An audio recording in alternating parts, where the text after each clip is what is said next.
Olá, e aqui é o podcast Fala Presidente, último dia do Congresso, vamos sentir falta, nosso Congresso 7.000 inscritos, e eu aqui em tempo para falar com o professor Romildo Bringel, de um assunto que é meu do coração, e que a gente vai falar, ele tá para viajar e eu aqui segurando ele, meu Deus, obrigada professor pela sua cortesia enorme. Mas eu vou lhe dizer uma coisa que quando eu vi a programação científica, eu mirei o dedo no seu nome, porque eu sou de uma cidade do norte, do Amapá, e já participei de uma ação de fissurados.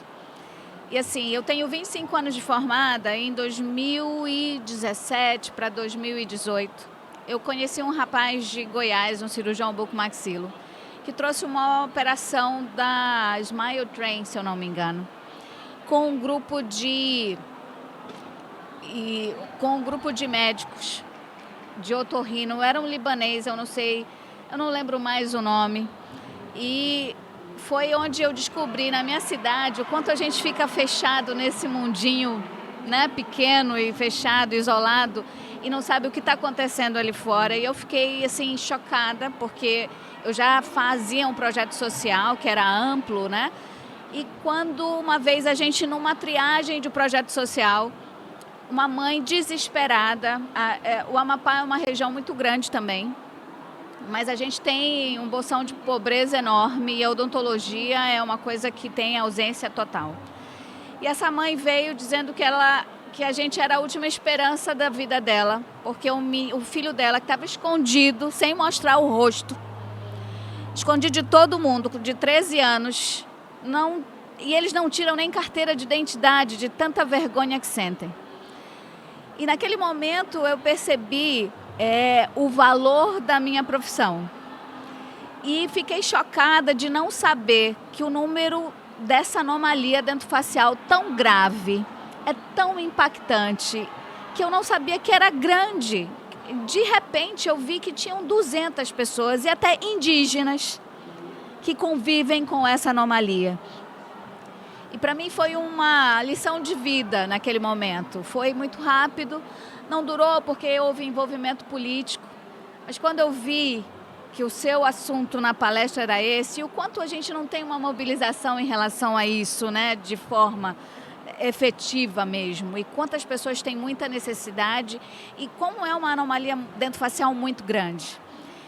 E aí eu disse, eu tenho que chamá-lo porque eu preciso saber como ele faz. Inclusive, a gente recebe esses pacientes no consultório e não tem para onde encaminhar na minha cidade. E eu queria muito saber como é que funciona esse processo lá na sua cidade, em Juazeiro, que eu sei que tem o Dr. Ferreira aqui. Mas como o senhor estava aqui no congresso, eu disse, eu preciso falar com ele. Queria ver como é que faz para se inscrever uma pessoa, como é que um dentista que se interessa por essa área, por onde ele começa? Eu sou ortodontista. Então, e é uma especialidade que precisa muito, e a gente não tem essa matéria na nossa pós-graduação. Então a gente fica meio perdido só na disjunção, né? E tem vários passos. E diga, e isso em particular, eu vou pedir espaço aqui no podcast, assim, como um ortodontista como eu consegue ajudar uma pessoa com fissura? E diga. Bom, boa tarde. Para mim, na verdade, é um prazer, né, vir falar aqui do fissurado, porque é um tema assim que eu já trabalho há muito tempo. Na verdade, eu não considero um trabalho, eu considero uma missão, sabe? Sim, é uma missão. Eu considero o senhor um herói, me desculpe, eu tenho que falar isso, é um herói. E, assim, a gente, na verdade, tudo que envolve o mundo fissurado tem que se fazer presente, até a parte política. Por exemplo, a gente está lá até hoje trabalhando como voluntário, mas eu não posso exigir, por exemplo, que um fonoaudiólogo, que um ortodontista, que um cirurgião plástico, ou então que um anestesista, ou tantos outros profissionais que fazem parte dessa cadeia multidisciplinar, vá tal dia, tal hora da sua semana atender um paciente voluntariamente em um determinado local. Ele pode até por atenção, por amizade da gente, ir atender um paciente, operar um paciente, mas fazer aquilo como rotina, não vai fazer, né? A gente tem que entender e essa fase assim de me chatear com a pessoa, tal, nunca passou pela minha cabeça, porque eu entendo a vida de cada um. Sim. Aí a parte política é importante nesse caso, para a gente chegar e articular, seja com o prefeito, seja com o governador, para ceder aquele profissional para a instituição que vai... Por exemplo, o anestesista é do Estado, concursado do Estado, dá plantão Sim. em determinado local. Quando tiver uma cirurgia de fissurado, ceda o horário dele para poder eles fazer anestesia para a gente. Sim. Ceda o ortodontista, ceda o cirurgião plástico. Sim. Então, dessa forma aí é onde entra a questão política. Agora, a questão onde o apoio é fundamental é o apoio não só da sociedade, como das empresas. Porque, por exemplo, eu fiz até 2018, eu fazia esse trabalho lá na região do Cariri, sem o apoio assim, de instituição de ensino e tal. E eu tinha muita dificuldade para realizar essas cirurgias, ou na minha rotina, ou quando vinha essas equipes. Você falou da Smile Train. Smile Train é uma grande equipe, uma grande organização não governamental, uma ONG americana, que faz esse trabalho no mundo todo, como a Operação Sorriso também é a Operation Smile. Então, assim, esse pessoal, quando chega para operar aqui, que tem algumas pessoas que falam, mutirão, não sei o quê. Não é mutirão, eles vêm para cá para ajudar a diminuir a fila. Essa fila, porque dados estatísticos aqui, no mundo todo, para cada 700 crianças nascidas vivas, nasce um fissurado, no mundo. No Brasil, a cada 650 crianças nascidas vivas, nasce um fissurado. E no Ceará, a cada 600, nasce um fissurado.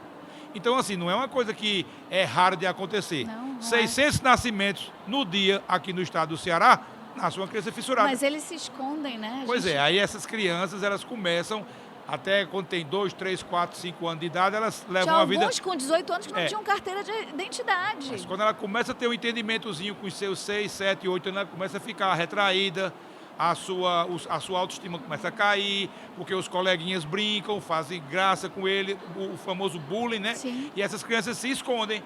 Aí vai se tornando um adolescente introspectivo, com a autoestima lá embaixo, né? não convive, aí não cursam, não estudam, não arrumam trabalho, não conseguem se unir a uma outra pessoa para poder desenvolver um relacionamento. Então, ou moram sozinhos muitas vezes, ou então mora com a família. Sim. Então, assim, é uma coisa muito, assim, que toca muito, sabe? É muito... você, quando vê que você consegue... Eu quando fiz meu mestrado, o tema da minha dissertação, na época, quando eu fiz, foi avaliação da qualidade de vida dos pacientes adultos fissurados operados na região do Cariri. Eu fiz um trabalho com 175 pacientes que eu tinha operado lá, que nós tínhamos operado lá, e a gente fez esse trabalho só com adulto, né? Porque como era a avaliação da qualidade de vida, eu queria saber como é que ele tinha se inserido no mercado de trabalho, se ele tinha começado a estudar, se tinha casado ou não. Sim. Esse trabalho, só existe 2 trabalhos nessa linha de pesquisa no Brasil, que é o meu aqui no Nordeste e um da pesquisadora Fúvia Veronese, que ela é da Unicamp, de São Paulo. Ela fez um trabalho assim, similar a esse meu também, avaliando a qualidade de vida, onde a gente faz uma pesquisa com 26 perguntas de um questionário validado pela Organização Mundial de Saúde. Então a gente vai entrevistar esses pacientes e a gente faz realmente uma entrevista com ele para saber a opinião dele em relação àquelas 26 perguntas, para a gente avaliar através de gráfico, tudo, e através de estatística, a qualidade de vida desse paciente.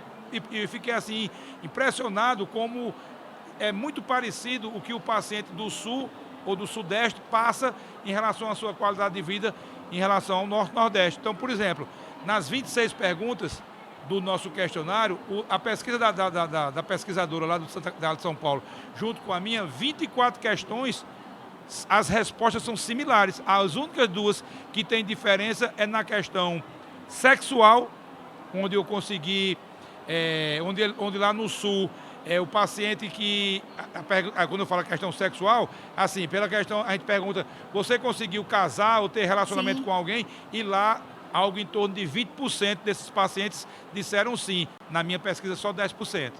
Sim. Certo? E a outra foi na questão financeira.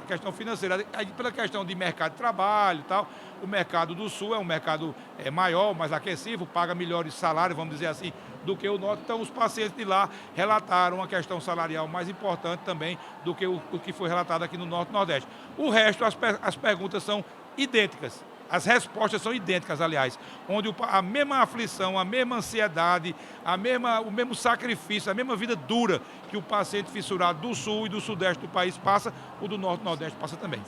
Mas, assim, tem alguns pacientes que precisam de mais de uma cirurgia. Ah, tem demais. E aí, como faz esse acompanhamento? Tem isso? O senhor consegue Eu fazer? consigo fazer isso assim. Eu trago a Operação Sorriso, agora o professor Melo falou, agora no podcast anterior. Ele falou, nós fizemos uma triagem de 94 pacientes. Nós triamos 94 pacientes. Desses 94, foram operados na quarta, quinta, sexta e sábado. 4 dias nós operamos 65 pacientes. Aí ficou uma quantidade sem operar. Eu já comuniquei a eles que agora até o ENEC, né, por conta dessa nossa atribuição e também na nossa movimentação. Sua vida eu faço, além de ser secretário, acelerado. além de ser secretário do CRO Ceará, eu sou da Comissão de Educação do Conselho Federal. Sim. E agora com essa briga da gente, do não à EAD, eu vou de 15 em 15 dias a Brasília para poder a gente formatar um projeto, um plano para poder forçar uma agenda com o ministro da Educação, que é o ex-governador Camilo Santana, para poder apresentar o repúdio, o manifesto de toda a classe odontológica a esse projeto de passar o EAD. Então eu também estou nessa linha de frente aí, né?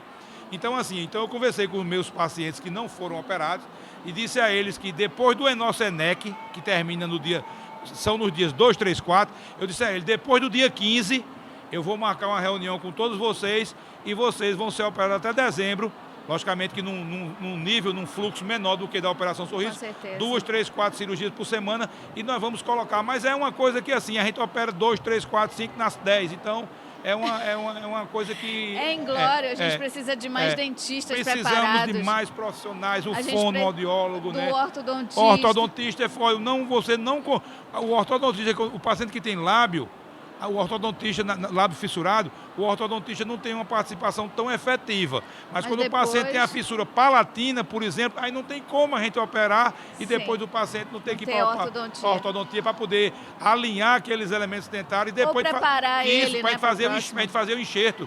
O enxerto que tem que ser do ilíaco. Quando é uma fissura pequena, a gente faz do próprio mento, né? Mas quando aí tem que ter o médico, porque a gente desmonta o esqueleto facial do paciente quando vai fazer uma cirurgia ortognática.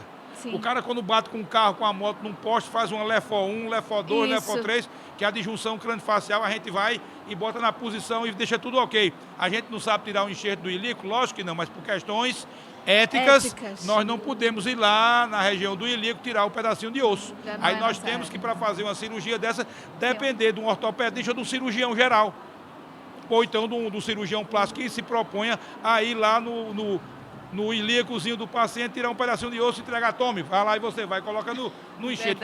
Então é uma coisa muito complexa, eu já estou nessa batalha aí há 25 anos, sabe? E é assim, todo dia é dia da gente matar um leão.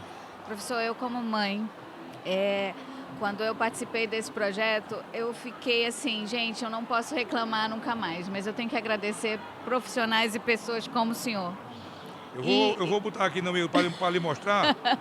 Vou dizer que é uma luta que a gente vai precisar vencer e colocar esses meninos novos para atuar mais nessa área. Veja esse paciente aqui. Sim, certo? Sim. E amanhã eu vou fazer a foto pós-operatória dele, porque ele teve alta no sábado, e no sábado eu já estava aqui. Já é adulto, só imagina. Certo? E aí agora veja a foto que ele me mandou na alta. Pense. Amanhã eu vou fazer a foto final, né? Vamos dizer assim. Aí valeu a pena ou não valeu? Nossa, é tão magnífico, é tão emocionante. Pois é. Que eu tenho que lhe agradecer como mãe. Eu fui abençoada por a gente não ter esse problema. E eu fico muito orgulhosa da odontologia colocar isso, manejar esse processo, que é uma anomalia muito grave. Eu tenho muito orgulho de cirurgiões dentistas como o senhor orgulha a nossa classe. E a gente precisa colocar isso em destaque, a sociedade precisa participar para nos ajudar nesse processo. E eu queria lhe dizer uma coisa, olha, a dificuldade é muito grande, mas em nenhuma porta que eu bati para pedir ajuda para essa causa, me negaram. É impossível negar, né? Isso, porque eles entendem que a luta não é minha. Talvez se eu fosse pedir para mim, não, mas é para todos. Então, o que é que eu vou fazer agora como um trator, como o Melo falou? Sim. Eu vou aproveitar que agora eu estou na intimidade lá dentro de Brasília, da política institucional, pelo EAD, tal, e abordar as autoridades em Brasília, tanto do Ministério da Educação como da Saúde, para poder ver esses fissurados. Sim, para poder resolver Você falou lá do Norte, nós precisamos de mais centros espalhados pelo Brasil. Nada. Você sabia que a Operação Sorriso, que é uma ONG mundial, ela opera em todos os países, ela só faz 3 projetos no Brasil, porque não tem espaço. Eles operam no Cariri, desde 99, graças a gente que está lá, Sim. a gente segurando. O ano passado fizeram a primeira campanha no Rio Grande do Norte, eu falei assim porque é do presidente Adriano aqui, Sim. lá no Rio Grande do Norte, Mossoró, e eles fazem em Santarém. Por sinal, eles me convocaram para em agosto, eu digo só depois do ENEC. No dia 13 de agosto vai iniciar uma campanha lá em Santarém, e eu fui convocado, porque eu sou cirurgião full, né? Cirurgião full. Pode descer só um pouquinho? Cirurgião full na instituição é aquele cirurgião que opera em qualquer lugar, sim, em qualquer sim. país. Aí, no Brasil todo, a equipe não podia vir para o Sul, para o Sudeste, para o Centro-Oeste, para o Nordeste. Aí eles vêm, quando se agenda a campanha, só vem ou para o Cariri. Agora estão indo, a partir do ano passado, fizeram a primeira campanha em Mossoró e em Santarém. O Brasil é um país continental. Verdade. Essa campanha era para... Em primeiro lugar, não era nem para ter essa campanha, era para ter serviços. Paciente do Norte vai para tal canto, tal canto, tal canto. Por exemplo, aqui no Ceará, quem for da Zona Norte e da região metropolitana vai aqui para Beija-Flor, ou então para o Alberto Seib, para o doutor Ferreira tratar dele lá. Quem for da região sul, vai lá para Juazeiro, para nossa equipe tratar. E assim, você ir assim, descentralizando, porque já não funciona bem aqui em Fortaleza. Imagina. E o pessoal vem todo para cá, aí fica uma loucura. Não tem como, espaço. Mas é uma luta insana, mas é fazer o bem sem ver a quem. E como eu disse que era missão, eu já estou assim preparando a minha equipe para eles irem tocando o projeto, porque eu estou vendo que a minha parte agora vai começar a ficar na alçada mais alta, que é a parte administrativa, de gestão, de buscar recursos, de buscar parceiro, de questão política, porque tudo isso que eu fiz agora foi somente a parte, vamos dizer, técnica, científica, de botar a mão na massa, de operar. Mas agora está precisando, eu já tenho, vou dar aqui em primeira mão. Eu tenho um sonho desde 99, quando eu fiz o fellow lá em Bauru, no Centrinho. Quando saí de lá, eu passei um ano lá nesse fellow, e eu disse, rapaz, eu tenho que abrir um serviço de fissurado no Cariri. E aí eu venho tentando, e venho arregimentando. A gente não pede, eu sou da época do namoro antigo, ninguém conhece uma menina hoje para namorar. Eu sou daquela época que a gente paquerava 6 meses e tal, até conseguir. Eu já consegui, nesse trajeto de 25 anos de trabalho, arregimentar pessoas sérias, empresas sérias. Agora acho que chegou o momento de botar esse projeto, tirar da prancheta e fazer. Então eu já tenho até o nome da nossa associação que eu vou fundar um dia. Vai ser a ASFICA, Associação de Fissurados do Cariri. Ai, que bom, professor. E pode contar com essa ortodontista se precisar de alguma coisa aqui no município de Fortaleza. Irei com o maior prazer e vou levá-la lá quando for o momento certo. E no dia que puder passar no meu norte, a gente precisa muito de gente como o senhor. Muito, muito, muito obrigada. Viu? O senhor tem toda a minha admiração, respeito. Eu que agradeço. Transmita o meu abraço ao amigo, colega Bonifácio, né? Amigo pessoal, e que está no nosso grupo do ENEC, é o nosso diretor financeiro, né? Vamos dizer assim, pessoa da mais alta competência e da minha amizade pessoal. Se torna fácil carregar esses, não digo fardos, mas essas missões que nós temos, quando nós temos amigos e pessoas competentes ao nosso lado. A gente divide um pouquinho para cada um e tudo dá certo. Verdade. Deixa eu ir embora, que o avião não vai me esperar não, tá bom? Um grande abraço. Pessoal, muito obrigado aí.